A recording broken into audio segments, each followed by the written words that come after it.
Olá pessoal, eu sou Ricardo Pérez e você está na República dos Santos. Hoje, infelizmente, analisando mais uma derrota do Peixe em casa, uma inesperada derrota contra o Atlético Goianiense, né?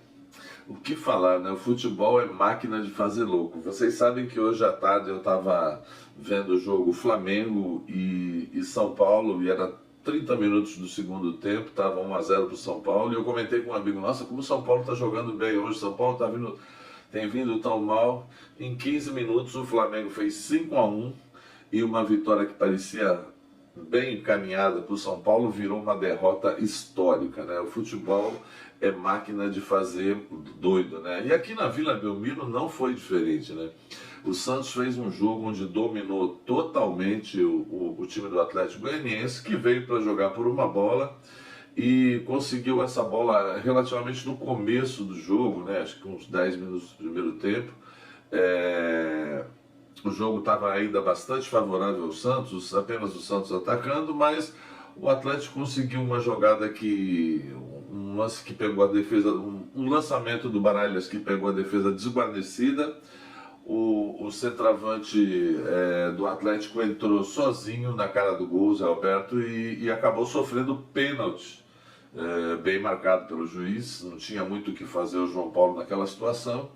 E a partir da cobrança do pênalti, 1-0 pro Atlético, e o Santos, que já vinha dominando o jogo, então aí ficou chute rebatida. O Santos ficando só no campo do adversário, o Atlético praticamente não fazendo nada, não dando nenhum chute a gol. Terminou o Santos o primeiro tempo com 15 chutes a gol e apenas um chute do Atlético, que foi o chute do pênalti, né? Mas 1-0 placar para o Atlético. O Santos dominando, fazendo trocas de passe, criando situações. A gente não pode negar que o time jogou bem, né? É aquela história, a gente cai naquela velha e antiga frase, né? O gol é um detalhe, né? E quando ele não vem, a gente fica muito chateado porque não vem a vitória. Mas a gente não pode negar que o time do Santos tem jogado bem, o time do Santos tem ido para cima, o time do Santos tem sido vertical, coisa que nós, torcedores do Santos, sempre exigimos do time, né? Esse meio de campo que o Santos fez com o Camacho, o Jean Mota e o Carlos Sanches, tirando o Jean Mota, que oscila muito, bons e maus momentos, a gente não pode negar que está muito mais produtivo no sentido de criação de jogadas de ataque, né, do que estava antigamente. Mas é aquela história, o que a gente fala, o cobertor é sempre curto. Quando você tira um cara como o Alisson, você enfraquece o sistema defensivo, você sobrecarrega o Kaique e o Luiz Felipe, que são os zagueiros, né? Os laterais já não podem subir tanto. E depois de tantos pedidos também, o Santos está saindo agora jogando com o Madison, que hoje voltou a ser um jogador que veio na frente, criou situações, né? E o Santos teve várias oportunidades no primeiro tempo. Uma das melhores dela foi uma bola na trave do Felipe Jonathan, um chute que talvez se ele tivesse não batido com força, batido com jeito, ela tivesse entrado. Mas ele, na ânsia de fazer um golaço, acabou metendo na trave. E o Santos dominou totalmente o jogo, criando jogada pelas duas laterais. O Santos jogou no ataque com o Caio Jorge, o Marinho de um lado e o Marcos Guilherme do outro, que várias vezes veio rodar pelo meio de campo, dando opção. O próprio Caio Jorge não tem ficado fixo no ataque. Mas todo esse domínio não foi suficiente para o Santos fazer o gol.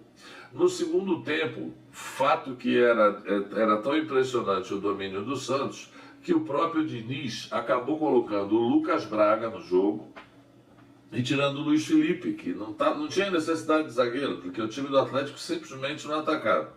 E aí o Santos acabou se tornando mais incisivo ainda. O Lucas Braga criou várias situações. Algumas até teve um lance também que eu achei até numa cobrança de falta que para mim teve um lance suspeito de pênalti no Madison que o juiz não olhou. Depois teve um outro lance suspeito de pênalti também que o juiz estava engraçado. Contra o Santos eles nem vão olhar no VAR, né?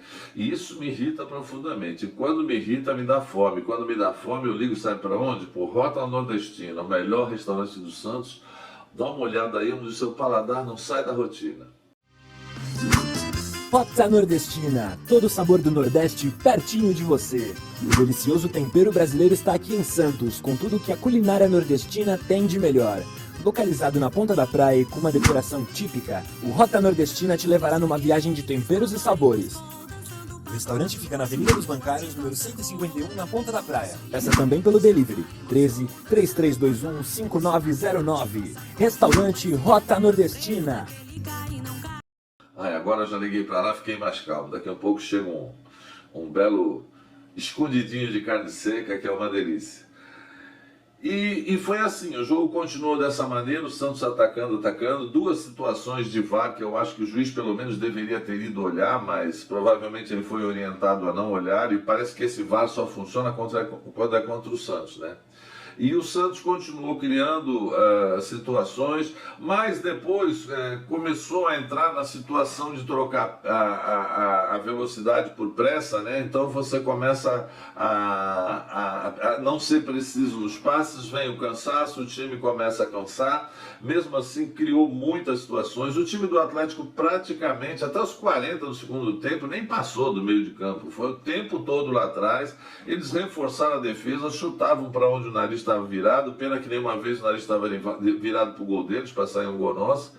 E um chute de fora da área do Marinho, que eu achei espetacular. A bola bate na trave e sobra para o Carlos Sanches, que impedido faz o gol, e obviamente é anulado. Uma pena aquela bola não ter entrado, que naquele momento teria virado toda a situação de jogo.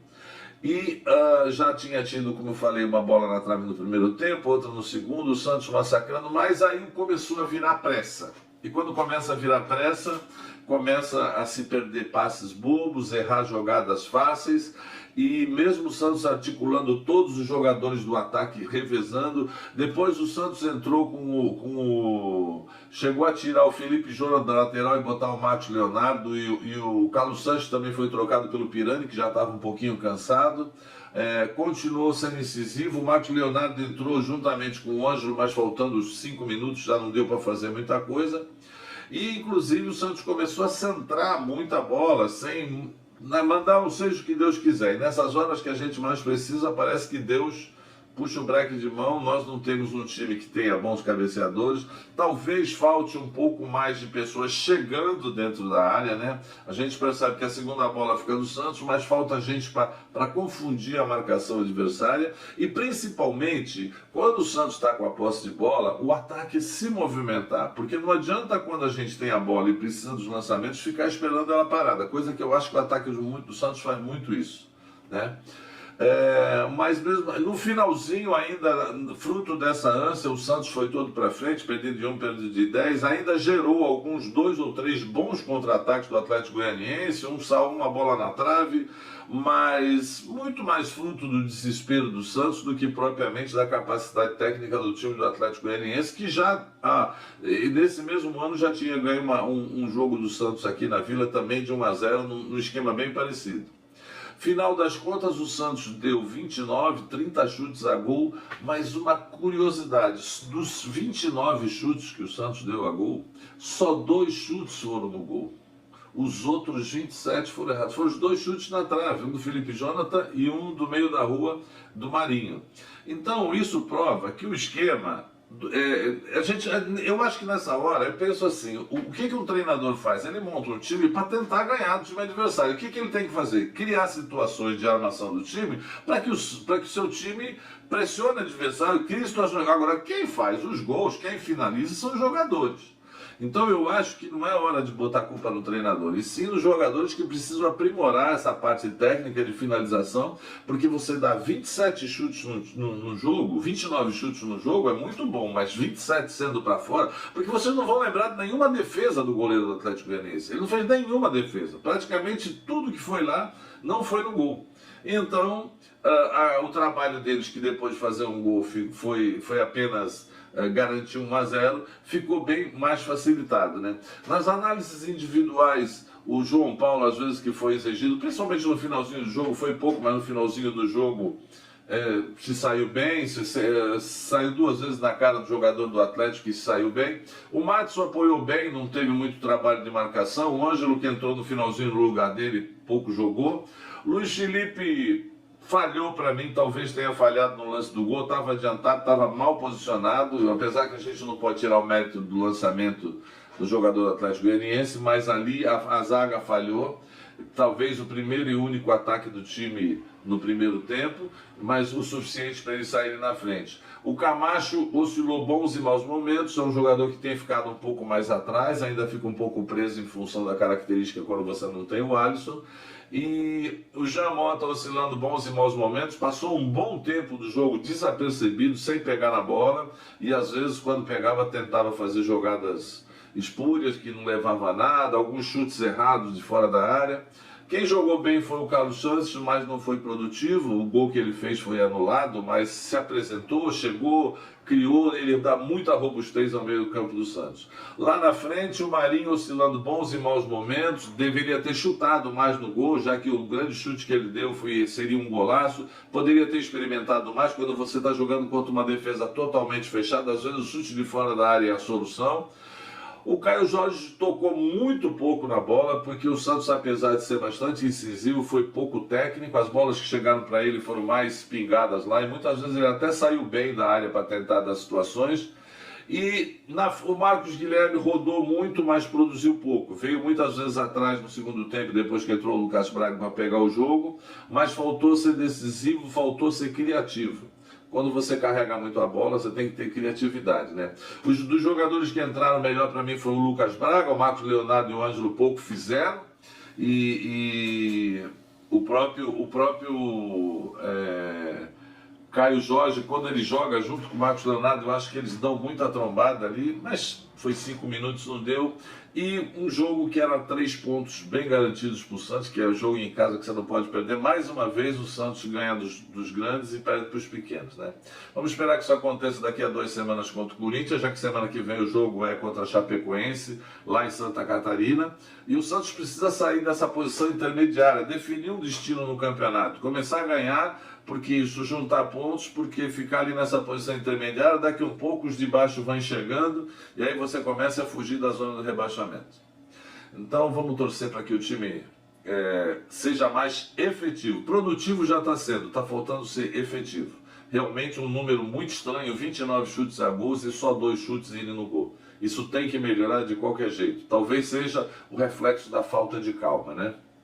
É isso aí, você está na República dos Santos, entre, participe, comente, dê a sua opinião, fale comigo aqui embaixo, sem briga, sem discussão, porque futebol é a coisa mais importante das que não tem importância nenhuma.